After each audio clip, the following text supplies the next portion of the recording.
Hello बच्चों, कैसे हैं आप सब। तो बच्चों आइए हम लोग आज करेंगे वन शॉट किसका, इलेक्ट्रोस्टैटिक्स पोटेंशियल एंड कैपेसिटेंस का। तो आइए स्टार्ट करते हैं बच्चों, इलेक्ट्रोस्टैटिक्स पोटेंशियल एंड कैपेसिटेंस का वन शॉट। तो पोटेंशियल एनर्जी क्या है बेटा, it is defined as the work done by external agent to bring any charge from infinity to any point near the another charge without change in kinetic energy. इन्होंने बोला कि मान लो ये charge कितना है, क्यू है, और इन्फिनिटी से हम क्यू नॉट चार्ज को ला रहे हैं, ठीक है। एक्सेलरेशन कितना है, 0 है।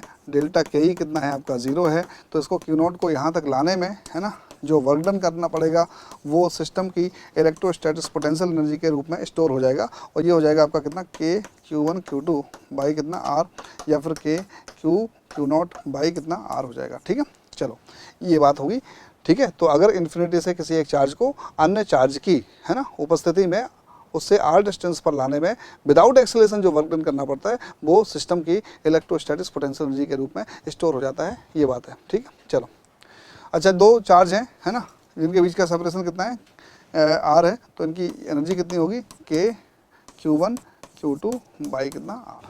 नेगेटिव चार्जेज हैं तो नेगेटिव रख दो, पॉजिटिव है तो पॉजिटिव रख दो, विद साइन आपको मान रखना है, ठीक है ना। चलो जैसे मान लो एक चार्ज है आपका क्यू और एक चार्ज है 4Q, ठीक है।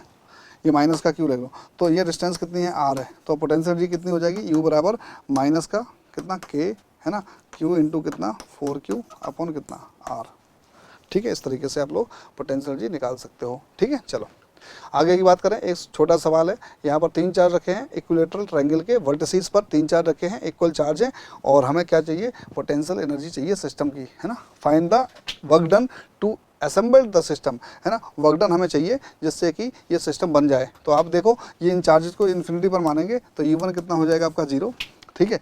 U1 0 और U2 हो जाएगा आपका कितना, एक पेयर ये हो गया, एक पेयर ये हो गया, एक पेयर हो गया। तो पेयर लिखना सीख लो। आप क्या बोलोगे, है ना, के Q square by A into 3 आ जाएगा, ठीक है। ऐड करोगे ना तो 3 पेयर का पोटेंशियल एनर्जी ऐड करोगे, एक K Q one Q two by R, एक K Q one Q two by R, दूसरा K Q one Q two by R. तो डेल्टा यू कितना हो जाएगा, डेल्टा यू हो जाएगा डेल्टा डब्लू, और ये हो जाएगा आपका कितना U2 माइनस U1 कितना आ जाएगा आपका 3K क्यू स्क्वायर बाई ए। तो ये हो जाएगा बेटा आंसर। अगर मान लो स्क्वायर बनता तो स्क्वायर में कितने पेयर हो जाते बेटा, जैसे मान लो ये क्यू ये क्यू ये क्यू ये क्यू, है ना। तो एक साइड का एक साइड का एक साइड का एक साइड के 4 साइड के पेयर बनते, और 2 बनते आपके डायगोनल वाले पेयर। तो 5 पेयर बनते हैं स्क्वायर में, और इक्विलेटरल ट्रायंगल में कितने बनते हैं, 3 पेयर बनते हैं बच्चों, है ना। तो इन्फिनिटी पे चार्जेस थे तो उनकी एनर्जी इन्फिनिटी पर पोटेंशियल 0 होता है, तो एनर्जी कितनी होगी, 0 थी। और इस सिस्टम को बनाने में कितनी एनर्जी खर्च हुई, वो स्टोर हो जाएगा पोटेंशियल एनर्जी के फॉर्म में। तो वर्क डन आ जाएगा डेल्टा यू बराबर डेल्टा डब्लू बराबर कितना 3K क्यू स्क्वायर बाई ए। अगर काइनेटिक एनर्जी का चेंज 0 है ना, तो आप delta W by the external force किसके बराबर कर सकते हो, change in electrostatic potential energy के बराबर कर सकते हो। और आपको पता ही है कि अगर मान लो फील्ड के द्वारा वर्क डन निकालना है, delta W by the electric field, ये माइनस का डेल्टा यू के बराबर होता है by the definition of conservative force. तो work done by the conservative force independent होता है पाथ पर डिपेंड नहीं करता है, और कंजर्वेटिव फोर्स के द्वारा जो वर्क डन होता है वो पोटेंशियल एनर्जी चेंज के नेगेटिव वैल्यू के बराबर होता है। चलिए आगे की बात करते हैं बच्चों। आगे क्या है, work done by external agent, है ना, डेल्टा यू के बराबर होगा। बिल्कुल सही बात है, जब काइनेटिक एनर्जी चेंज कितना हो, 0 हो, ठीक है। Work done by the electric field कितना हो जाएगा आपका, माइनस का डेल्टा यू के बराबर हो जाएगा, ठीक है। ये दोनों बातें आपको मैंने समझाई, ठीक है। आगे अब देखो पोटेंशियल क्या है, it is defined as the work done by external agent to bring unit positive charge from infinity to any point near the another charge without change in kinetic energy. तो अगर हम किसी चार्ज को infinity से किसी point तक लाएं, ठीक है, यूनिट पॉजिटिव चार्ज है ना, तो अगर हम किसी चार्ज को इन्फिनिटी से किसी पॉइंट तक लाएं विदाउट एक्सेलरेशन यानी काइनेटिक एनर्जी चेंज ना हो, तो जो वर्क करना पड़ता है वो वर्क, है ना, किसके रूप में स्टोर हो जाता है, इलेक्ट्रिक पोटेंशियल के रूप में स्टोर हो जाता है, ठीक है। तो यहाँ फिर से बात करेंगे, अगर हम किसी चार्ज को इन्फिनिटी से विदाउट एक्सेलरेशन इलेक्ट्रिक फील्ड में ला रहे हैं, इलेक्ट्रिक फील्ड किसी अनदर चार्ज की है ना, तो किसी पॉइंट तक लाने में जो वर्क होता है वो उस पॉइंट पर इलेक्ट्रिक पोटेंशियल के बराबर होता है। तो आइए देखते हैं बच्चों, जैसे मान लो ये क्यू चार्ज है और ये इन्फिनिटी से हम किसको 1 कूलम को ला रहे हैं, और एक्सेलरेशन कितना है 0, और यहाँ तक ला रहे हैं बेटा, आर डिस्टेंस तक ला रहे हैं, पी पॉइंट तक ला रहे हैं, है ना। तो आप बोलोगे डेल्टा वी, है ना। एग्जैक्टली पोटेंशियल एब्सोल्यूट नहीं है ना, पोटेंशियल एनर्जी एब्सोल्यूट नहीं है, दोनों ही रिलेटिव यानी रेफरेंस पॉइंट पर डिपेंड करेंगी, है ना। तो आप बोलोगे एब्सोल्यूट का कोई मतलब नहीं होता है पोटेंशियल एनर्जी और पोटेंशियल के लिए, है ना। तो यहाँ डेल्टा वी हो जाएगा आपका डेल्टा डब्लू इन्फिनिटी से पी अपॉन कितना आ जाएगा क्यू नॉट आ जाएगा, और ये आ जाएगा के क्यू बाई आर। इसे सॉल्व करोगे तो कितना आ जाएगा के क्यू बाई आर आ जाएगा। ये हो जाएगा वी पी माइनस कितना वी इन्फिनिटी, और वी इन्फिनिटी कितना होता है आपका 0 होता है, इसलिए वी पी कितना आ जाएगा के क्यू बाई आर। मतलब कोई पॉइंट चार्ज है तो उसका पोटेंशियल कितना हो जाएगा के क्यू बाई आर। कोई पॉइंट चार्ज है तो उसका पोटेंशियल कितना हो जाएगा बच्चों के क्यू बाई आर। जैसे मान लो एक चार्ज ये है Q और एक चार्ज ये है 4Q, ठीक है। अब बोला आपसे पॉइंट चार्ज की वजह से पोटेंशियल कितना होता है के क्यू बाई आर हो गया। यहाँ मैंने डेफिनेशन में ही आपको बता दिया पोटेंशियल कैसी क्वांटिटी, स्केलर क्वांटिटी है ना, और इसका यूनिट क्या होता है जूल पर कूलम, जूल पर कूलम होता है, ठीक है। अब देखो यहाँ पर पूछा गया कि बेटा जहाँ पर इलेक्ट्रिक फील्ड 0 है, जहाँ पर इलेक्ट्रिक फील्ड 0 है वहाँ पर पोटेंशियल बताओ, है ना। EP 0 है, EP कितना है 0, तो हमें VP बताना है, VP कितना हो जाएगा। कोई दिक्कत नहीं, x निकाल लो, x आज बताया था मैंने आपको, है ना। क्या x कितना होता है, x होता है बेटा, x होता है अंडर रूट Q1 अपॉन कितना अंडर रूट Q1 प्लस कितना रूट Q2 इंटू कितना R। तो अंडर रूट Q1 कितना आ गया बेटा, अंडर रूट Q1 आ गया 1, आप कॉफिशेंट लेके काम कर सकते हो, तो ये 1 आ गया बच्चों, और ये 1 आ गया, और ये 1 प्लस कितना 2 आ जाएगा इंटू कितना R, तो ये R/3 आ जाएगा। R/3 आ गया, तो ये कितना बचा, ये वाला हो गया R/3, तो ये हो जाएगा आपका 2R/3 हो जाएगा, ठीक है। अब पोटेंशियल निकालोगे VP तो कितना आ जाएगा KQ अपॉन कितना R/3 प्लस कितना K इंटू कितना 4Q अपॉन कितना 2R/3, ठीक है। तो सॉल्व कर लो, ये आ जाएगा 3KQ/R, और ये आ जाएगा कितना, 3 ऊपर जाएगा 2 दूनी 4, तो 6KQ/R, तो कितना जाएगा 6 3 9 9KQ/R। तो ये पोटेंशियल हो जाएगा। इस तरीके से हम पोटेंशियल डिफरेंट सिस्टम में निकाल सकते हैं। पॉइंट चार्ज की वजह से पोटेंशियल कितना हो जाएगा KQ/R हो जाएगा बच्चों। आगे 2 charges 3 × 10⁻⁸ कूलम and इतना are located at 15 centimeter apart. At what point on the line joining the two charges is the electric potential 0? ठीक है, take the potential at infinity to be 0। अब सुनो मेरी बात, जैसे मान लो एक चार्ज है आपका 3 × 10⁻⁻8 कूलम, और दूसरा है माइनस का 2 × 10⁻⁻8 कूलम, है ना। इनके बीच का सेपरेशन कितना है 15 सेंटीमीटर है, ठीक है।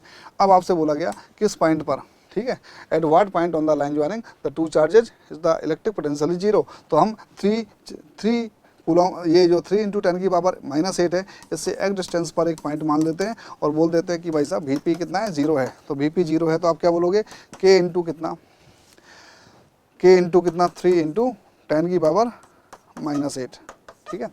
KQ अपॉन X आ जाएगा, है ना। और ये माइनस का आएगा कितना K इंटू कितना 2 इंटू कितना 10⁻⁻8 कूलम है ना सब, ठीक है। अपॉन कितना 15 - x, ठीक है, 15 - x equal to 0, x equal to 0। और 15 सेंटीमीटर में है, किस में है, सेंटीमीटर में है बेटा, ठीक है। तो इसको मीटर पे कन्वर्ट कर सकते हो आप, 0.15 कर सकते हो, ठीक है, 0.15 कर सकते हो। अब आप देख सकते हो यहाँ पर, आप देख सकते हो कितना आ जाएगा बच्चों, ठीक है। यहाँ पर मैंने क्या बोला कि एक पॉइंट है, इससे डिस्टेंस कितना है आपका x है, तो इससे डिस्टेंस कितना हो जाएगा बेटा 15 - x हो जाएगा, ठीक है। तो एक की वजह से पोटेंशियल निकाला, दूसरी वजह से पोटेंशियल निकाला, और टोटल ऐड कर दिया, तो कितना हो गया 0। अब देखो ये कितना जाएगा आपका k से k कट जाएगा, 3/x बराबर कितना जाएगा 3/x इक्वल टू कितना जाएगा 2 कितना 0.15 - x, ठीक है। तो अब देखो 15 × 3 = 45, 0.45 है ना, 0.45 है ना, 0.4 सेंटीमीटर में भी देख सकते थे। 0.45 माइनस कितना 3x बराबर कितना 2x, है ना। तो आप देखो 5x बराबर कितना जाएगा 0.45, ठीक है। तो x बराबर जाएगा, ठीक है, 0.09 है नहीं, यानी 9 सेंटीमीटर, ठीक है, 9 सेंटीमीटर आ जाता है बच्चों, ठीक है। तो ये आंसर आपका कितना आ जाता है 9 सेंटीमीटर। आप देख लो एक बार, ठीक है। यहाँ पर 2 चार्जेज हैं, पॉइंट चार्जेज हैं, इनके लाइन ज्वाइनिंग हमें पोटेंशियल 0 करना था बीच में, तो हमने इससे 3 वाले से एक डिस्टेंस पर पॉइंट पी लिया, और इस पॉइंट पर पोटेंशियल कितना VP हो गया, ठीक है। अब VP 0 कर दो, तो इसकी वजह से पोटेंशियल कितना KQ/R, इसकी वजह से पोटेंशियल ये 15 - x हो जाएगा, KQ/R इक्वल टू 0। तो हम इसको साइड चेंज करेंगे, ये 3/x आ जाएगा, और जाएगा 2 कितना 0.15 - x आ जाएगा। तो हमने ये मीटर में आंसर निकाला, आप सेंटीमीटर में निकाल सकते हो, सेंटीमीटर में भी लास्ट में निकाल दिया मैंने आंसर, ठीक है। 0.09 सेंटीमीटर मीटर आया था, तो ये 9 सेंटीमीटर आंसर हो जाएगा, है ना। x बराबर 9 हो जाएगा, x बराबर कितना जाएगा 9 हो जाएगा सेंटीमीटर, तो 15 - x हो जाएगा 6 सेंटीमीटर हो जाएगा। क्या बच्चों बात समझ में आ गई? बहुत आसान सवाल था, इस तरह के सवाल करना बहुत मज़ेदार बात होती है, ठीक है। आगे बढ़ते हैं अपन, चलो आगे find the potential of the system eight point P, find the potential at the system eight point P, P point पर हमें पोटेंशियल चाहिए, है ना। अब देखो ये क्यू है, ये क्यू है, ये क्यू है, तो इसकी वजह से पोटेंशियल कितना आ जाएगा, इसकी वजह से वी पी हम निकालेंगे के Q by A, K Q by ए आ जाएगा, ठीक है। Find the potential of the system eight point P, तो पॉइंट पी पर पोटेंशियल निकालना है, सारे पॉइंट चार्ज हैं, पॉइंट चार्ज की वजह से पोटेंशियल कितना होता है, के क्यू बाई आर होता है, तो के क्यू बाई ए आ जाएगा, ठीक है। और इसकी वजह से पोटेंशियल कितना आ जाएगा बेटा, ये ए रूट टू हो जाएगा, ठीक है, कितना आ जाएगा के क्यू अपॉन कितना ए रूट टू हो जाएगा, ठीक है। और इसकी वजह से पोटेंशियल कितना आ जाएगा, के क्यू बाई ए आ जाएगा प्लस के क्यू बाई ए आ जाएगा। इन तीनों को ऐड करके सॉल्व कर लेंगे तो हमारा पोटेंशियल आ गया के Q by A, K Q by A root two और इसका के क्यू बाई ए आ जाएगा। तीन ही चार्ज हैं, तीन कोने हैं तो तीन चार्ज, एक डायगोनल और दो साइड वाले, ठीक है। चलो आगे, पोटेंशियल एनर्जी कितना होती है बच्चों, क्यू इंटू वी होती है। पोटेंशियल एनर्जी कितनी होती है, क्यू इंटू वी। कोई भी चार्ज पार्टिकल जैसे मान लो, है ना, एक क्यू चार्ज और टू वी वोल्टेज पर है ना, Q charge two V voltage पर है, तो उसकी पोटेंशियल एनर्जी कितनी हो जाएगी, क्यू इंटू कितना आ जाएगी, टू वी हो जाएगी, ठीक है। और अगर मान लो जैसे क्यू वन चार्ज है, इसका पोटेंशियल वी वन है ना, क्यू टू चार्ज है, इसका पोटेंशियल वी टू है, इनके बीच का सेपरेशन आर है, तो यहाँ आ जाएगी आपकी पोटेंशियल एनर्जी सिस्टम की, है ना, सिस्टम ऑफ चार्जेज कितनी आ जाएगी आपका, Q one V one plus कितना Q two V two plus कितना K Q one Q two by R, है ना, सिस्टम ऑफ चार्जेस की पोटेंशियल एनर्जी। मान लो अगर कोई चार्ज क्यू वी वोल्टेज पर है तो पोटेंशियल एनर्जी कितनी लिखेंगे, क्यू इंटू वी लिखेंगे, ठीक है।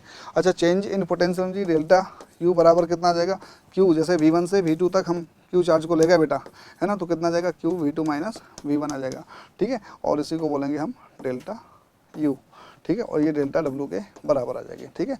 और डेल्टा डब्ल्यू एक्सटर्नल है ना, अगर डेल्टा के ई कितना है आपका जीरो, है ना, अगर डेल्टा के ई जीरो है तो ये किसके बराबर आ जाएगी, delta W by the external force के बराबर आ जाएगी। अब आगे की बात हम लोग करेंगे।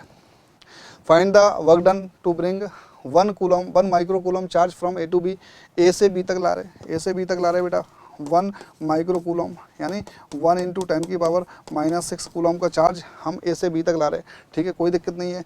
इसकी वजह से पोटेंशियल ये कैपिटल क्यू है ना, इसकी वजह से potential V A, V A कितना हो जाएगा बेटा, वी हो जाएगा आपका कितना, के इंटू क्यू बाई कितना 3, ठीक है, ये भी 3 है और ये भी कितना है आपका 3 है, ठीक है।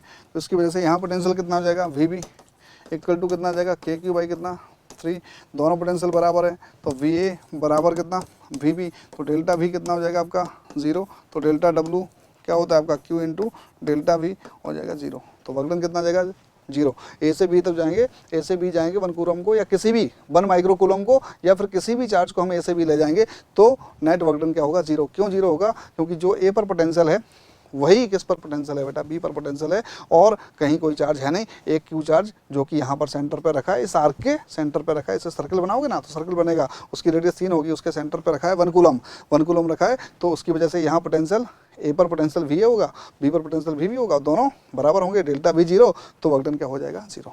चलो अब जाते हैं potential due to hollow charge sphere.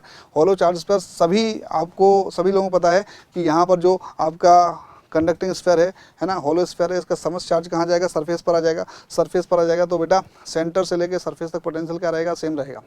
और सरफेस के बाहर पोटेंशियल कितना रहेगा बेटा, K Q by small R रहेगा, small R is the distance from the centre, ठीक है। तो आप देखो आर ग्रेटर देन आर पर के क्यू बाई कितना जाएगा, स्मॉल आर आ जाएगा, आर इक्वल टू आर पर के क्यू बाई आर आ जाएगा, और लेस देन आर पर भी कितना जाएगा, के क्यू बाई का आर आ जाएगा। मतलब सेंटर से लेके सरफेस तक ये वी है और ये आर है, तो सेंटर से लेके बेटा सरफेस तक पोटेंशियल कितना जाएगा, के क्यू बाई आर आ जाएगा। अब आपको याद रखना है, जब भी आपको सेल मिल जाए या फिर कंडक्टिंग स्फीयर मिल जाए तो आप देख लो पॉइंट अंदर है या बाहर है, अंदर है तो के क्यू बाई आर में आर रेडियस आएगा और बाहर है तो के क्यू बाई आर में आर डिस्टेंस आएगा, किसका, पॉइंट का डिस्टेंस कहाँ से, सेंटर से, ठीक है। तो आप देखो यहाँ पर आ गया, बाहर पोटेंशियल घटेगा, ठीक है। तो इस तरीके से पोटेंशियल का ग्राफ बन जाएगा। Potential is same at everywhere point inside the hollow sphere, है ना। तो आप याद रखना होलो स्फीयर के सेंटर से लेकर सरफेस तक जितने भी पॉइंट्स हैं सभी पॉइंट्स पर पोटेंशियल क्या होगा, सेम होगा, ठीक है।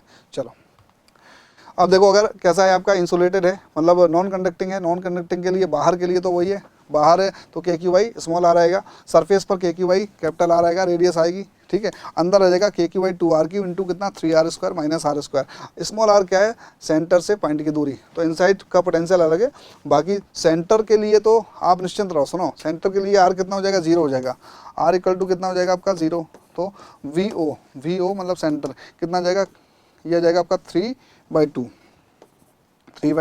के क्यू बाई कितना आ जाएगा, आर आ जाएगा, 3/2 के क्यू बाई आर आ जाएगा। अब देखो यहाँ पे सेंटर से लेके सरफेस तक पोटेंशियल क्या होगा, गिरेगा। बी और आर का ग्राफ बनाए तो पोटेंशियल गिरेगा, लेकिन ग्राफ आएगा पैराबोला, और उसके बाद आर इक्वल टू आर हो गया बेटा, है ना, सरफेस पे आ गए। इसके बाद रेक्टेंगुलर हाइपरबोला, ये है पैराबोला, ये क्या है, पैराबोला, ये याद रखने वाली बात है। और ये क्या है, हाइपरबोला, हाइपरबोला, है ना। तो याद रखना, यहाँ पर सेंटर से लेके सरफेस तक पोटेंशियल गिरेगा, है ना, किसके जरिए गिरेगा, पैराबोला के जरिए। और सरफेस से लेके बाहर जितने भी पॉइंट्स हैं वो रेक्टेंगुलर हाइपरबोला बनेगा बेटा, ठीक है। तो आप याद रखना, सरफेस पर या बाहर क्योंकि भाई आर ही लगाना है, सरफेस के लिए रेडियस आ जाएगा और बाहर के लिए आर क्या आ जाएगा बेटा, आर आ जाएगा distance from centre of point, ठीक है। तो पॉइंट का सेंटर से डिस्टेंस आ जाएगा। चलो अच्छी बात है, बहुत बढ़िया। सेंटर पर हमने पोटेंशियल निकाल लिया 3/2 KQ/R।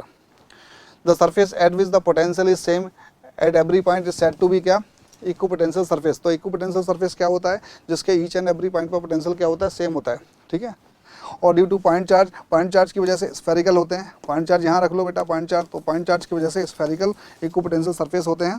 तो आप इसको लिख सकते हो क्या, spherical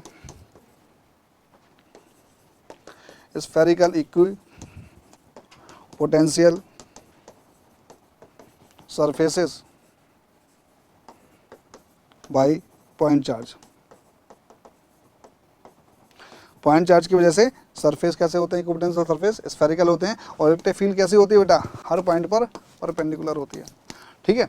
electric field in the direction of electric field potential क्या होगा, घटेगा। इलेक्ट्रिक फील्ड ऐसे है बेटा, ऐसे चलोगे तो पोटेंशियल क्या होगा, घटेगा, पोटेंशियल घटेगा, ठीक है। आपको भी पता है जब हम डिस्टेंस बढ़ाते हैं तो पोटेंशियल घटता है पॉइंट चार्ज के कारण, ठीक है। चलो ड्यू टू लाइन चार्ज, अगर मान लो लाइन चार्ज है तो लाइन चार्ज की वजह से जो इक्विपोटेंशियल्स आएंगे, इक्विपोटेंशियल सरफेस आएंगे, वो कैसे आएंगे बेटा, सिलेंड्रिकल आएंगे। Cylindrical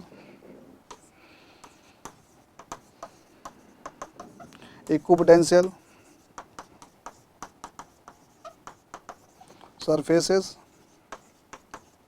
by line charge. Line charge से कैसे रहेंगे बेटा, इक्विपोटेंशियल सरफेस सिलेंड्रिकल रहेंगे, ठीक है ना। और अगर मान लो यूनिफॉर्म इलेक्ट्रिक फील्ड है तो ये प्लेनर इक्विपोटेंशियल सरफेस रहेंगे, प्लेनर इक्विपोटेंशियल सरफेस रहेंगे, है ना। यूनिफॉर्म इलेक्ट्रिक फील्ड है तो planar equipotential surface,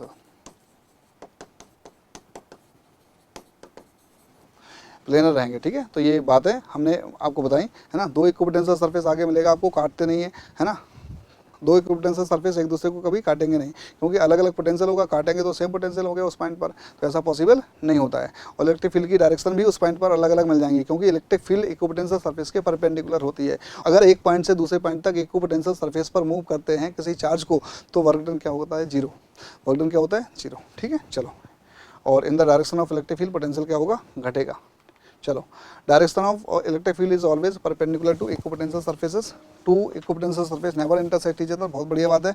work done to bring any charge from one point to another point on equipotential surface is zero, ठीक है। Direction of electric field is perpendicular to the equipotential surface, ठीक है, and decreasing potential. सुनो मेरी बात, जैसे मान लो electric field ऐसे है ना, और ए पॉइंट यहाँ है और बी पॉइंट यहाँ है, तो आप बोल दोगे VA ग्रेटर देन VB, ठीक है। इन the direction of electric field potential decrease करता है। अगर मान लो ए पॉइंट यहाँ है, ये इलेक्ट्रिक फील्ड है, और बी पॉइंट यहाँ है, ऐसे चलोगे तो आप बोलोगे, है ना, कि VB greater than VA। Opposite direction में चलोगे तो पोटेंशियल क्या होगा बेटा, ठीक है। अपोजिट डायरेक्शन में चलोगे, इलेक्ट्रिक फील्ड के अपोजिट चल रहे हैं तो पोटेंशियल बढ़ेगा, और इलेक्ट्रिक फील्ड की डायरेक्शन में चलोगे तो पोटेंशियल क्या होगा, घटेगा, ठीक है। और इलेक्ट्रिक फील्ड अगर ऐसे है और आप ऐसे चलोगे, ए से बी चलोगे, ठीक है, तो आप बोलोगे VA इक्वल टू कितना, VB बोलोगे, है ना। और E बराबर होता है माइनस का dV/dr, या DV बराबर होता है माइनस का E.dr। ये भी रिलेशन बहुत काम का है, ठीक है। Direction of electric field in the direction of decreasing potential. सुनो मेरी बात, डिक्रीजिंग पोटेंशियल की डायरेक्शन में ही इलेक्ट्रिक फील्ड का डायरेक्शन होता है, और इक्विपोटेंशियल सरफेस के हर पॉइंट पर इलेक्ट्रिक फील्ड कैसी होती है, परपेंडिकुलर होती है। चलो, पोटेंशियल ग्रेडियंट ये मैंने बता दिया आपको, E बराबर होता है ना, माइनस का dV/dr, ठीक है। अगर मान लो V is the function of x y z है, तो E का जो वेक्टर फॉर्म बनेगा माइनस का ∂V/∂x i कैप, माइनस का ∂V/∂y j कैप, माइनस का ∂V/ डेल जेड के कैप। सुनो मेरी बात, यहाँ पर डेल वी क्या है, पार्शियल डिफरेंशिएशन। पार्शियल डिफरेंशिएशन का मतलब है अगर एक्स के रिस्पेक्ट में डिफरेंशिएट कर रहे हैं तो सिर्फ एक्स को देखना है, बाकी सबको वाई और जेड को क्या मानना है, कांस्टेंट। कांस्टेंट को तो कांस्टेंट मानना ही है, बाकी वाई और जेड को भी क्या मानना है, कांस्टेंट मानना है, ठीक है ना। तो ये इस तरीके से काम कर सकते हैं। अब देखो एक सवाल है, v बराबर कितना 2xy प्लस कितना 3xy स्क्वायर। v बराबर है आपका 2xy प्लस कितना 3xy स्क्वायर। अब हमें इलेक्ट्रिक फील्ड निकालना है क्या 1,1 पर। आप एक बात आपको बता दें, जो पोटेंशियल ग्रेडियंट होती है वो वेक्टर क्वांटिटी है, क्योंकि पोटेंशियल ग्रेडियंट किसके लिए है, इलेक्ट्रिक फील्ड के लिए। इलेक्ट्रिक फील्ड क्या है, वेक्टर क्वांटिटी है, याद रखना आप, ठीक है। तो पोटेंशियल स्केलर है लेकिन पोटेंशियल ग्रेडियंट क्या है, वेक्टर क्वांटिटी है, ठीक है। तो ई एक्स कितना आ जाएगा, ये एक्स आ जाएगा बेटा माइनस का del V upon del X, ठीक है। तो माइनस का ये आ जाएगा बेटा 2y और प्लस y को हम क्या मानेंगे, कांस्टेंट मानेंगे, कितना आ जाएगा आपका 3y स्क्वायर आ जाएगा, ठीक है। कैसे आ गया 2xy प्लस 3xy स्क्वायर। अब x के रिस्पेक्ट में कर रहे हैं तो क्या आएगा बेटा, x को ही देखना है, बाकी सबको कांस्टेंट मानना है। 2y कांस्टेंट हो गया, x का 1, 3y स्क्वायर कांस्टेंट हो गया, x का कितना हो गया 1। अब ई देखो, ई हो जाएगा माइनस का डेल वी अपॉन कितना डेल वाई। तो अब देखो माइनस का del V upon del Y करोगे तो y को देखना है, x को कांस्टेंट मानना है 2x, और y को क्या देखना है, x को मानना है कांस्टेंट, है ना। प्लस कितना 3x इंटू वाई स्क्वायर का 2y, ठीक है। सुनो मेरी बात, v बराबर 2xy प्लस कितना 3xy स्क्वायर, ई एक्स निकाला माइनस का del V upon del X, ठीक है। अब देखो माइनस का, अब देखो क्या x के रिस्पेक्ट में कर रहे हैं तो x को ही देखना है, बाकी सबको कांस्टेंट। 2y कांस्टेंट हो गया, x का 1 हो गया, 3y स्क्वायर कांस्टेंट हो गया, x का 1 हो गया। अब y के रिस्पेक्ट में कर रहे हैं तो y को देखना है, बाकी सबको कांस्टेंट मानना है, तो y का 1 हो गया, 2x ये जैसा का तैसा। अब देखो 3x जैसे का था, y स्क्वायर का 2y हो गया, ठीक है। तो 6xy हो गया, है ना। अब देखो इसमें किसका वैल्यू रख दो, x equal to Y equal to 1 equal to x equal to Y equal to 1, ठीक है। सब 1 1 है तो कितना जाएगा माइनस का 2 इंटू कितना 1 प्लस कितना 3 इंटू 1 का होल स्क्वायर। तो इसको सॉल्व करोगे तो 3 प्लस 2 5 माइनस का 5। यहाँ सॉल्व करोगे तो माइनस का 2 इंटू 1 प्लस कितना 2 3 6 इंटू कितना 1 इंटू 1, ठीक है। कितना जाएगा आपका 6 2 8 माइनस का 8, ठीक है। तो आप देखो जो ई आ जाएगा माइनस का del V upon del X I cap minus का del V upon del Y J cap, ठीक है। तो ये कितना आ जाएगा आपका माइनस का 5 आई कैप और माइनस का 8 जे कैप। अगर ई का मैग्नीट्यूड निकालना है तो अंडर रूट कितना आ जाएगा आपका -5 का होल स्क्वायर प्लस -8 का होल स्क्वायर आ जाएगा, ठीक है। तो इस तरीके से मैंने सवाल करा। इस तरह के सवाल पूछे जाने की संभावना रहती है बेटा, ठीक है, आ भी सकते हैं, तो कोई दिक्कत वाली बात नहीं है। पार्शियल डिफरेंशिएशन लगाना है, अगर जेड होता तो ई जेड लिखते हैं, माइनस का del Y upon del Z लिखते हैं, ठीक है। जिसको डिफरेंशिएट कर रहे हैं उसी को देखना है, बाकी सबको कांस्टेंट मानना है। फिर मैं देख लेता हूँ, यहाँ देखो 2y कांस्टेंट है, x का 1 हो गया, ठीक है। और कितना जाएगा 3y स्क्वायर कांस्टेंट आ गया, x का 1 हो गया, तो 2 x का वैल्यू कितना है 1 और y का वैल्यू 1 है, z का वैल्यू 1 है ना। तो 2 इंटू 1 2 हो गया और ये 3 5 हो गया, ठीक है। और यहाँ पे आ जाएगा आपका ई वाई माइनस का del V upon del Y को देखना है और बाकी सबको कांस्टेंट मानना है। तो 2x आ जाएगा और यहाँ पर कितना आ जाएगा 3x इंटू कितना वाई स्क्वायर का 2y आ जाएगा, 3 दूनी 6 और 2 8, ठीक है। आई थिंक अब हम लोग सही करें और सब कुछ बढ़िया है। आगे बढ़ते हैं बच्चों, ठीक है। तो आगे बढ़ने का मौका मिला है तो क्यों पीछे रहें, ठीक है। अब देखो right the decreasing order of potential at a given figure. सुना मेरी बात, अब देखो यहाँ तो ये परपेंडिकुलर लाइन पर है, ठीक है। तो आप बोलोगे जो आगे है उसका पोटेंशियल कम होगा, वी का पोटेंशियल क्या कम होगा, less than V A equal to कितना हो जाएगा वी सी, ठीक है, लेस देन हो जाएगा वी बी, ठीक है। सबसे ज़्यादा पोटेंशियल हो जाएगा जो सबसे पीछे है, इसका पोटेंशियल सबसे ज़्यादा हो जाएगा, है ना। फिर इन दोनों का पोटेंशियल आएगा, फिर इसका पोटेंशियल आएगा, ठीक है। क्योंकि इन the direction of electric field potential क्या होगा, घटेगा, ठीक है। चलो अब जब पोटेंशियल ड्यू टू डाइपोल की वजह से पोटेंशियल कितना आता है बेटा, जैसे मान लो ये डाइपोल है P, उससे r डिस्टेंस पर हमें पोटेंशियल चाहिए, है ना। तो r डिस्टेंस में भी आ जाएगा कितना Kp बाई कितना एक्सियल पॉइंट पर Kp बाई r स्क्वायर, ठीक है। अगर मान लो थीटा पोजीशन पर चाहिए, थीटा पोजीशन है r डिस्टेंस पर, तो यहाँ पोटेंशियल चाहिए तो v आ जाएगा कितना Kp cos थीटा बाई कितना r स्क्वायर। इसको हम लिख सकते हैं Kp dot r unit vector upon r square या फिर K into P dot are vector upon कितना आर क्यूब लिख सकते हैं, ठीक है। चलो एक्सियल लाइन पर, इक्वेटोरियल लाइन पर जीरो होगा, क्योंकि यहाँ पर ये माइनस क्यू और यहाँ प्लस क्यू। बेटा जितना माइनस क्यू का पोटेंशियल होगा उतने प्लस क्यू का हो जाएगा, और वी इक्वेटोरियल कितना हो जाएगा आपका, जीरो हो जाएगा। वी एक्सियल कितना, के पी बाई आर स्क्वायर हो जाएगा, और थीटा एट एनी पोजीशन कितना आ जाएगा, K P cos theta by R square आ जाएगा, K P cos theta by R square. और कॉस थीटा कहाँ था, डॉट प्रोडक्ट में, तो पी डॉट आर आएगा, आर कैप लगा दो, आर कैप लगाओ, आर कैप नहीं लगाओगे, आर वेक्टर लगाओगे तो नीचे आर क्यूब करना पड़ेगा, ठीक है। चलो अब देखो, इफ द कैपेसिटर क्या है, capacitor it is defined as the ability to store the charge by conductor in a particular medium. दो equally and oppositely charge surface जब एक दूसरे से कुछ डिस्टेंस पर रखे होते हैं तो क्या बनता है, इस कॉम्बिनेशन को कैपेसिटर बोलते हैं। जैसे कि ये दिख रहा है और ये प्लस क्यू और ये क्या माइनस क्यू, ये दिख रहा है, इन दोनों के बीच का सेपरेशन कितना है, डी है ना। Capacitance depend on the shape and size and medium in which conductor is placed, does not depend on Q and V. जो क्यू होता है वो डायरेक्टली प्रोपोर्शनल टू V होता है, तो Q बराबर आ जाएगा CV, तो C बराबर आ जाएगा बेटा Q अपॉन V आ जाएगा। आपको ऐसा लगेगा कि Q और V पर डिपेंड कर रही है, बट ये ज्योमेट्री पर मतलब डायमेंशन पर डिपेंड करती है, कैपेसिटर की डायमेंशन पर कैपेसिटेंस डिपेंड करती है। जैसे एक मटके में कितना पानी आ सकता है, ये मटके के वॉल्यूम पर, टंकी के वॉल्यूम पर डिपेंड करता है, ठीक है। ऐसे कैपेसिटर में कितना चार्ज आ सकता है, ये कैपेसिटर की डायमेंशन और उनके बीच का, प्लेट के बीच का सेपरेशन और मटेरियल मीडियम पर डिपेंड करता है, ठीक है। तो ये सारी बातें मैंने आपको बताई, ठीक है। तो अगर मान लो जैसे ये Q है और ये V है, इसका ग्राफ ये है, ये एंगल कितना है आपका 60 डिग्री है, और मान लो ये Q है और ये V है और ये एंगल कितना है 45 डिग्री है, तो आप बता सकते हो कि Q और V की जो स्लोप होती है, Q और V ग्राफ की जो स्लोप होती है वो कैपेसिटेंस होती है। तो यहाँ पर ये C1 है और ये कितना है आपका C2। कैपेसिटेंस जो C है वो डायरेक्टली प्रोपोर्शनल टू M है, जिसका स्लोप ज़्यादा है, Q और V ग्राफ की स्लोप जिसकी ज़्यादा है उसका कैपेसिटेंस ज़्यादा होगा। तो I think C1 greater than कितना हो जाएगा, C2। इस तरह के सवाल आपसे पूछे जा सकते हैं। और अगर V और Q ग्राफ ले लें तो इन्वर्सली प्रोपोर्शनल टू M हो जाएगा। अगर मान लो V और Q ग्राफ ले लें तो यहाँ पर C inversely proportional to slope हो जाएगा। M क्या है, स्लोप है। M क्या है बेटा, स्लोप ऑफ, ठीक है, स्ट्रेट लाइन, ठीक है। तो अगर Q और V ग्राफ लोगे तो स्लोप के डायरेक्टली प्रोपोर्शनल टू हो जाएगा कैपेसिटेंस, और अगर V और Q लोगे तो इन्वर्सली प्रोपोर्शनल टू कैपेसिटेंस हो जाएगा, ठीक है। इतनी बातें। अब आगे, अब जैसे मान लो ये पॉजिटिव प्लेट है, ये नेगेटिव प्लेट है, यहाँ एयर है, इन दोनों के बीच का सेपरेशन D है, इसका प्लेट एरिया A है, इसका प्लेट एरिया A है। तो पहले मैं बता दूं, ये छोटी प्लेट है, बड़ी प्लेट है, इसका A1 है, उसका कितना A2 है ना। तो अगर इनके बीच का सेपरेशन D है तो C आएगा एप्सिलॉन नॉट A1/D। मतलब छोटा एरिया लेते हैं क्या, C निकालने में हमेशा क्या छोटा एरिया लेते हैं। C बराबर है आपका एप्सिलॉन नॉट A/D। A क्या है, एरिया, एप्सिलॉन नॉट है क्या है, एप्सिलॉन नॉट, ठीक है। और V बराबर ED होता है। E इलेक्ट्रिक फील्ड होता है, इलेक्ट्रिक फील्ड आपको पता है पॉजिटिव से दूर sigma upon 2 epsilon naught, negative की तरफ कितना सिग्मा अपॉन 2 एप्सिलॉन नॉट, तो टोटल हो जाएगा सिग्मा अपॉन एप्सिलॉन नॉट, ठीक है। चलो for other medium, an other medium में क्या आ जाएगा आपका, जैसे मान लो इन दो प्लेटों के बीच में प्लस Q है और ये माइनस Q है, प्लस Q और माइनस Q के बीच में बेटा क्या भर दिया, एक K मटेरियल वाला डायलेक्ट्रिक कांस्टेंट K है जिसका मटेरियल का, वो भर दिया हमने। तो C डैश बराबर हो जाएगा K टाइम्स ऑफ C, ये मैं बताऊंगा आपको, ठीक है। एग्जैक्टली ये सेपरेशन कितना था, D था, ठीक है। अब यहाँ पर C डैश कितना आ जाएगा, epsilon not A/D। D air में, एयर में अगर मटेरियल को एयर में कन्वर्ट करना है तो K से डिवाइड करेंगे, कितना आ जाएगा K एप्सिलॉन नॉट A/D, और ये C है बेटा, ठीक है। तो K टाइम्स ऑफ C। तो अगर मटेरियल मीडियम पूरा भर दिया जाए प्लेटों के बीच में तो कैपेसिटेंस कितनी हो जाएगी आपकी, K टाइम्स हो जाएगी, ठीक है।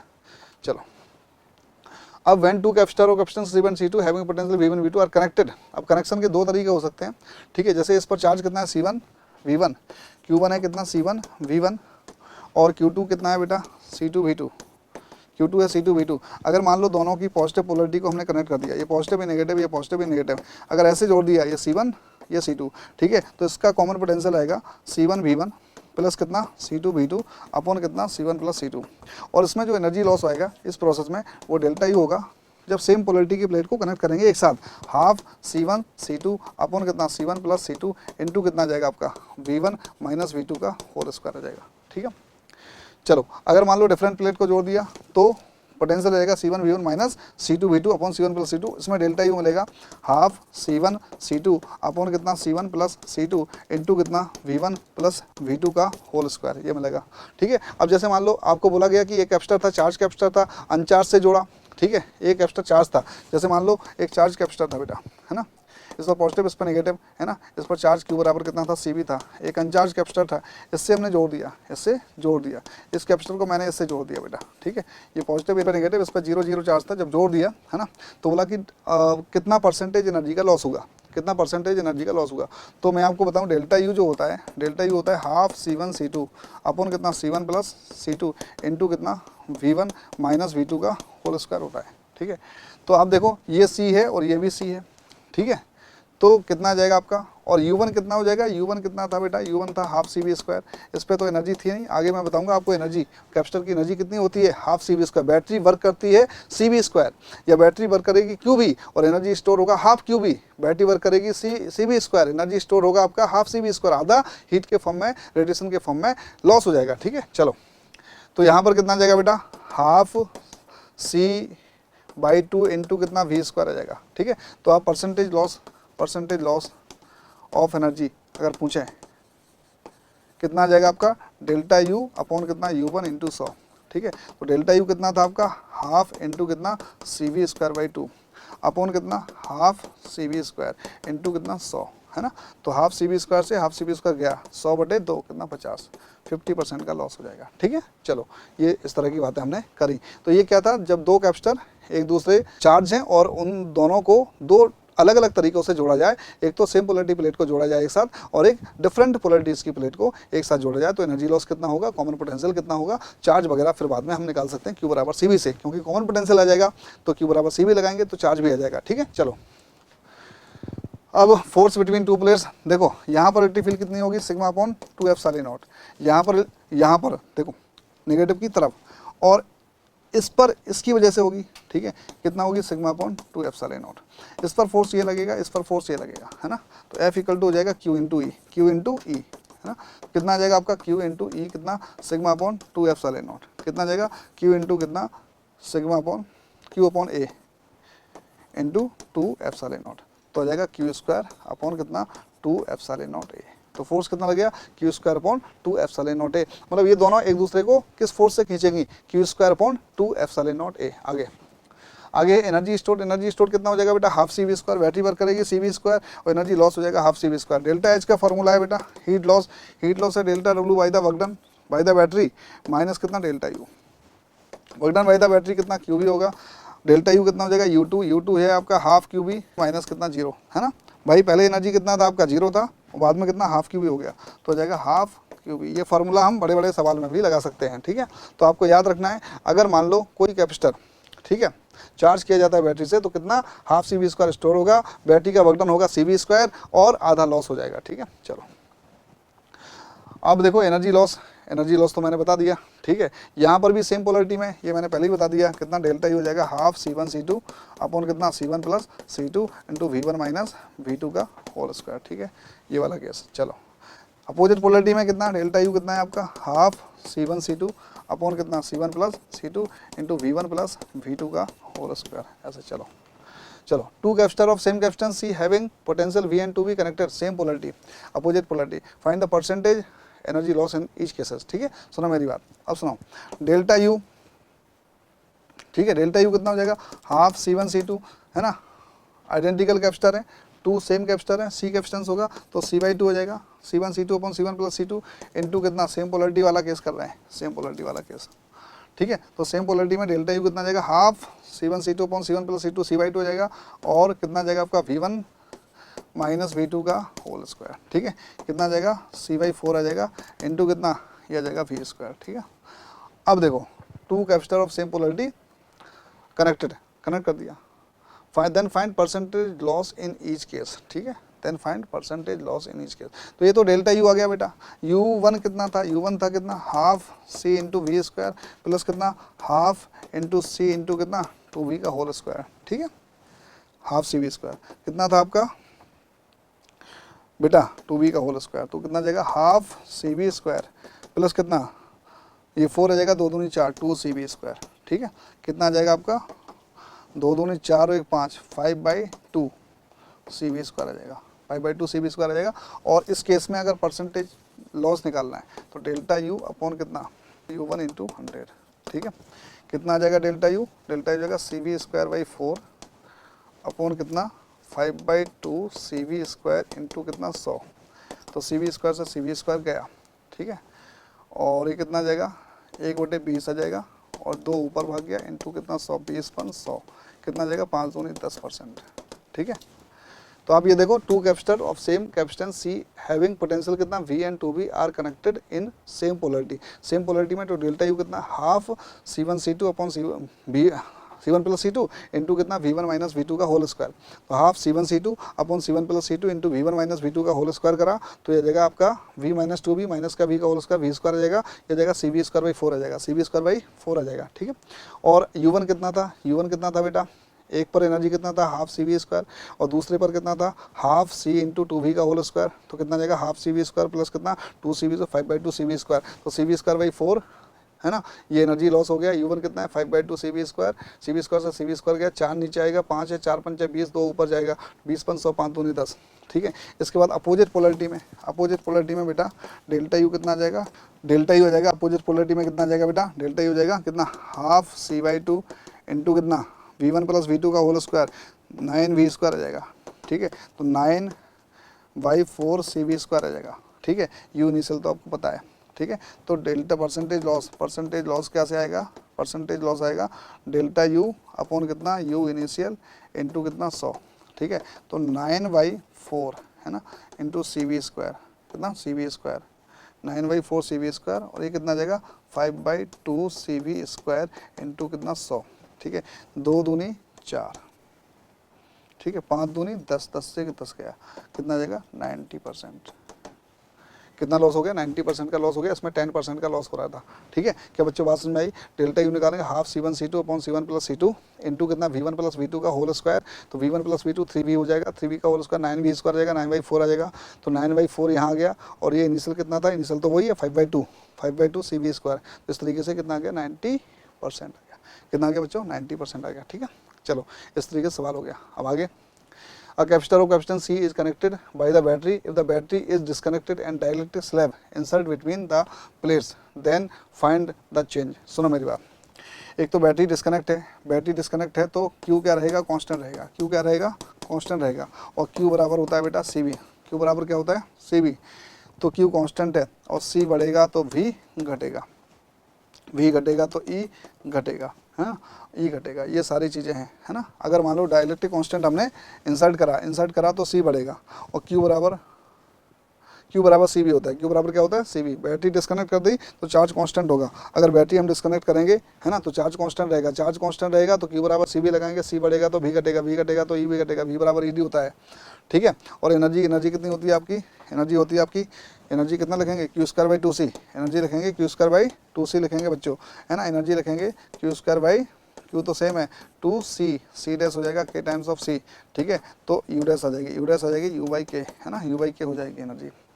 ठीक है, और C डैश कितना हो जाएगा, C डैश हो जाएगा K times of C। Q क्या रहेगा, Q डैश बराबर रहेगा Q, है ना, और V डैश कितना आ जाएगा बेटा,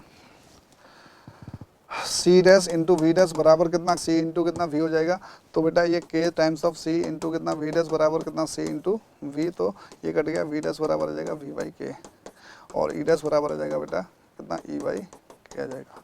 ठीक है, तो ये सारी चीज़ें मैंने आपको बता दी। ये तो तब है जब बैटरी डिसकनेक्टेड है, अगर बैटरी कनेक्ट होती तो उल्टा हो जाता, बैटरी कनेक्टेड होती तो V कांस्टेंट रहता, E कांस्टेंट रहता, और एनर्जी K टाइम्स हो जाती है, कैपेसिटेंस भी K टाइम्स हो जाती, और चार्ज भी क्या हो जाता है K टाइम्स हो जाता है ना। तो ये दोनों केस आपके दिमाग में रहना चाहिए। ठीक है, आगे capacitor of capacitance C is connected by the battery if the dielectric constant, देखो ये सवाल आ ही गया। ठीक है, अगर डाइलेक्ट्रिक कांस्टेंट हमने इंसर्ट करा और बैटरी कनेक्टेड है तो आप बोलोगे V कांस्टेंट है, V कांस्टेंट है, यानी क्या कांस्टेंट होगा, E क्या होगा, कांस्टेंट होगा, E सेम रहेगा। ठीक है, और Q बराबर क्या होता है आपका CV होता है ना, Q बराबर CV होता है, V कांस्टेंट है ना, V कांस्टेंट है बेटा, तो Q डैश हो जाएगा आपका K टाइम्स ऑफ Q हो जाएगा, क्यों C डैश हो जाएगा आपका K टाइम्स ऑफ C हो जाएगा। ठीक है, एनर्जी क्या लगाएंगे, U डैश लगाएंगे हाफ C डैश कितना K times of C into कितना V स्क्वायर, तो एनर्जी आ जाएगी आपका K टाइम्स ऑफ U हो जाएगी, एनर्जी हो जाएगी आपकी K टाइम्स ऑफ U, और रिएक्टिव फील्ड भी सेम रहेगी। ठीक है, तो इस तरह से हमने सारी चीज़ें आपको एक्सप्लेन करी। ठीक है, चलो सीरीज कॉम्बिनेशन में क्या होता है बेटा, सीरीज में चार्ज सेम होता है, सीरीज में क्या सेम होता है, चार्ज सेम होता है। जैसे सीरीज कॉम्बिनेशन में सारे कैपेसिटर जोड़ दिए, बट यह है कि यहाँ से कोई कैपेसिटर नहीं निकलना चाहिए। ठीक है, कोई लाइन नहीं निकलना चाहिए, किन्हीं भी कैपेसिटर के बीच से कोई लाइन नहीं निकलना चाहिए बच्चों। ठीक है, तो ये सीरीज कॉम्बिनेशन की खास बात है। सीरीज कॉम्बिनेशन में चार्ज क्या होता है, सेम, ये C1 है, ये C2 है, ये C3 है। Voltage V1 V2 V3 voltage same हो भी सकते हैं, लेकिन चार्ज कंपलसरी है सीरीज में क्या होगा, सेम। जितना चार्ज ये बैटरी देगी उतना ही चार्ज सभी पे आ जाएगा, ठीक है। अब देखो 1/C इक्वलेंट इक्वल टू कितना आ जाएगा, 1/C1 प्लस कितना 1/C2 प्लस कितना 1/C3 आ जाएगा। अगर n इक्वल कैपेसिटर है तो C इक्वलेंट कितना आ जाएगा आपका, C/n आ जाएगा। सीरीज में C/n आ जाएगा अगर n इक्वल कैपेसिटर है, ठीक है। अगर मान लो वोल्टेज डिवाइड करना है, वोल्टेज डिवाइड करना है, ये C1 है, ये C2 है, ये V1 है और ये V2 है। कितना वोल्टेज दिया मैंने, V वोल्टेज दिया है ना। तो आप बताओगे Q कांस्टेंट है, Q क्या है, कांस्टेंट, Q सेम है, तो CV इक्वल टू कितना, कांस्टेंट हो जाएगा, है ना। मान लो V inversely equal to C, तो यहाँ से हमें रिजल्ट मिलेगा, क्या मिलेगा, रिजल्ट क्या मिलेगा बेटा, V1 मिलेगा। जब इनवर्सली है तो V1 निकालना है तो C2 upon C1 plus C2 into V आएगा, और V2 निकालना है तो C1 upon C1 plus C2 into कितना V आएगा। ये 2 में डिवीजन का तरीका, 2 में डिवीजन का तरीका मैंने बता दिया आपको, ठीक है। तो इस तरीके से, है ना। 2 से ज़्यादा है तो भी यही तरीका लगाएंगे, लेकिन 2 से ज़्यादा के लिए क्या होगा, जैसे मान लो ये 2 है, 2 μF और ये 4 μF और ये कितना 6 μF, ठीक है। तो आप मान लो कितना है, 22 वोल्ट है, 22 वोल्ट है, ठीक है। तो आप डिवाइड कर रहे हो तो आपको पता है V1:2 V2:2 V3 कितना है, 1/C1 1/C2 और 1/C3 कितना आ जाएगा आपका, 1/2 1/4 और कितना 1/6 आ जाएगा। तो आप एलसीएम का मल्टीप्लाई करो तो कितना आ जाएगा, 12/2 12/4 कितना 12/6 कितना आ जाएगा, 6 3 2, ये आ गया ना, है ना। ये तरीका है। 2 के लिए तो तरीका है आपका, जैसे मान लो ये तरीका है। 2 के लिए क्या तरीका है, 2 के लिए बेटा V inversely equal to C है तो V1 निकालेंगे तो C2 ऊपर आएगा अपॉन टोटल कैपेसिटर नीचे इंटू कितना V, और V2 निकालेंगे तो C1 आएगा ऊपर, टोटल कैपेसिटर नीचे इंटू कितना V आ जाएगा, ठीक है। और 2 से ज़्यादा है तो V इनवर्सली इक्वल टू होता है C, तो V1:2 V2:2 V3 1/C1 1/C2 1/C3, ठीक है। कितना आ जाएगा, 6 3 2 आ जाएगा। अब जैसे मान लो V1 निकालना है मुझे, V1 निकालना है तो क्या करेंगे, V1 निकालना है तो 6 बटे टोटल 11 इंटू 22, ठीक है। V2 निकालना है तो कितना बेटा, दूसरा क्या है 3 3 बटे 11 इंटू कितना 22। सिमिलरली इस तरीके से काम कर लेंगे। ये सीरीज वाला तरीका था। और ये पैरेलल कॉम्बिनेशन, तो पैरेलल कॉम्बिनेशन में क्या होगा बेटा, पैरेलल कॉम्बिनेशन में इस तरीके से हम जोड़ेंगे, है ना। पैरेलल कॉम्बिनेशन में इस तरीके से जोड़ेंगे। पोटेंशियल डिफरेंस भी होगा, ठीक है। इसमें Q1 होगा, कैपेसिटर C1, इसमें C2 और इसमें C3, तो चार्ज Q2, इसमें कितना आ जाएगा Q3। तो इसमें C इक्विवेलेंट आता है बेटा, C इक्विवेलेंट पैरेलल में आता है C1 plus C2 plus C3। इसमें चार्ज डिवाइड होता है, क्या डिवाइड होता है, चार्ज। अब जैसे मान लो 2 कैपेसिटर पैरेलल में है, 2 कैपेसिटर पैरेलल में है, ठीक है। अच्छा सीरीज में C इक्विवेलेंट 2 के लिए C1 C2 अपॉन कितना C1 प्लस C2 लिखेंगे, ठीक है। और पैरेलल के लिए CP कितना रखेंगे, C1 प्लस C2 लिखेंगे। ये सीरीज के लिए, किसके लिए, सीरीज के लिए, सीरीज के लिए, सीरीज के लिए कितना लिखेंगे, C1 C2 अपॉन कितना C1 प्लस C2 लिखेंगे, ठीक है। C1 C2 upon C1 plus C2। और पैरेलल के लिए कितना C बराबर C1 प्लस C2 लिखेंगे। अब देखो मान लो 2 है, ये C1 है, ये C2 है, यहाँ से चार्ज Q आया, इस पर Q1 गया, इस पर कितना गया Q2। Q बराबर CV होता है बेटा, V कांस्टेंट है, Q directly equal to C हो गया। जैसे यहाँ वोल्टेज निकाला था ना, वोल्टेज डिवाइड करा था सीरीज में, ऐसे यहाँ पर क्या डिवाइड करेंगे, चार्ज को। Q1 आ जाएगा C1 upon C1 plus C2 into कितना टोटल चार्ज, Q2 आ जाएगा C2 upon C1 plus C2 into कितना टोटल चार्ज आ जाएगा, ठीक है। अब 2 से ज़्यादा के लिए करना है, 2 से ज़्यादा के लिए करना है, 2 से ज़्यादा के लिए करना है बेटा, मान लो 3 के लिए करना है, ठीक है। ये 2 μF, ये कितना 4 μF और कितना 6 μF, ठीक है। तो आपको पता है ये Q है, Q डायरेक्टली इक्वल टू कितना आ जाएगा आपका, C आ जाएगा। Q1:2 Q2:2 Q3, है ना। कितना आ जाएगा, C1:2 C2:2 C3 आ जाएगा, ठीक है। तो कितना आ जाएगा आपका 2 4 6, ठीक है। तो Q1 निकालना है तो कितना आ जाएगा, 2/6 4 10 2 12 इंटू कितना Q। Q2 निकालना है तो कितना आ जाएगा आपका 4/12 इंटू कितना Q। इस तरीके से हम लोग निकाल सकते हैं। पैरेलल में अगर n कैपेसिटर पैरेलल में है तो कितना आ जाएगा, C इक्विवेलेंट आ जाएगा n टाइम्स ऑफ C आ जाएगा, ठीक है। तो इस तरह की बातें सीरीज पैरेलल कॉम्बिनेशन के लिए करें, ठीक है। व्हीटस्टोन ब्रिज का कॉन्सेप्ट क्या है, जैसे मान लो ये इस तरह का अरेंजमेंट है, स्क्वायर शेप, है ना, स्क्वायर शेप अरेंजमेंट है ना, एक बीच में लगा हुआ है, ठीक है। और ये C1 है, ये C2 है, ये C3 है और ये C4 है, ठीक है। अब इनके बीच में बैटरी लगा दी, तो आपसे बोला C इक्विवेलेंट निकालो, है ना। एक डायगोनल पर क्या आ गया, एक स्क्वायर के 2 डायगोनल, एक डायगोनल पे आ गया बीच वाला कैपेसिटर, और एक डायगोनल के अक्रॉस हमने C इक्विवेलेंट निकालने को बोला, या अगले डायगोनल पर हमने बैटरी लगा दी। दोनों में से कुछ भी एक कर सकता है, ठीक है। अगर मान लो इस तरीके से होता, इस तरीके से होता 2 μF 2 mu F, 2 mu F, ठीक है, ये भी 6 म्यू एफ, ठीक है, और यहाँ ए और बी के बीच निकालना होता, तब ये व्हीटस्टोन ब्रिज नहीं बनता, ठीक है। सी ए बी बताओ, तो सी ए बी बताना है, तो ये व्हीटस्टोन ब्रिज नहीं होता, not a WSB, Wheatstone bridge नहीं होता, ठीक है, क्योंकि जिस बीच वाला डायगोनल और उसी के अक्रॉस जो पॉइंट है उनके बीच निकालना है, अलग अलग डायगोनल के पॉइंट्स होना चाहिए। बीच वाला डायगोनल यहाँ है, अगला डायगोनल जो बचा उसके अक्रॉस हमें सी इक्विवेलेंट निकालना है या उसके अक्रॉस बैटरी लगाई, तब हम व्हीटस्टोन ब्रिज की बात करेंगे। तो क्या है, C1 अपॉन कितना C2 equal to C3 upon कितना C4। अगर ऐसा है तो बीच वाले में Q कितना होगा, 0, बीच वाले को हटा देंगे, ठीक है, बीच वाले को हटा देंगे। अगर C1 upon C2 equal to कितना C3 अपॉन C4 है ना, पहले डायगोनल के जो आपका बीच वाला डायगोनल है उसके एक पॉइंट पर कैपेसिटेंस का रेशियो उसके दूसरे पॉइंट पर कैपेसिटेंस के रेशियो के बराबर है, तो बीच वाले में चार्ज 0 होगा, ठीक है। यानी इसको A, इसका जो पोटेंशियल होगा ये C है, मान लो ये D है ना, तो VC बराबर कितना हो जाएगा आपका VD हो जाएगा, ठीक है। ये क्या है आपका व्हीटस्टोन ब्रिज का कॉन्सेप्ट है। क्या कॉन्सेप्ट है आपका कि अगर मान लो C1 upon C2 equal to C3 upon C4 है, C1 upon C2 equal to C3 upon C4 है, तो बीच वाले में चार्ज कितना होगा बच्चों, 0, है ना। ये व्हीटस्टोन ब्रिज का कॉन्सेप्ट है। ये व्हीटस्टोन ब्रिज कब बनेगा, जब एक डायगोनल के सिरों पर कैपेसिटर लगा हो या रेजिस्टर लगा हो और दूसरे डायगोनल के एंड पर हमें सी इक्विवेलेंट या आर इक्विवेलेंट निकालना हो, ठीक है, या बैटरी लगाई हो, तब बनेगा, अदरवाइज नहीं बनेगा।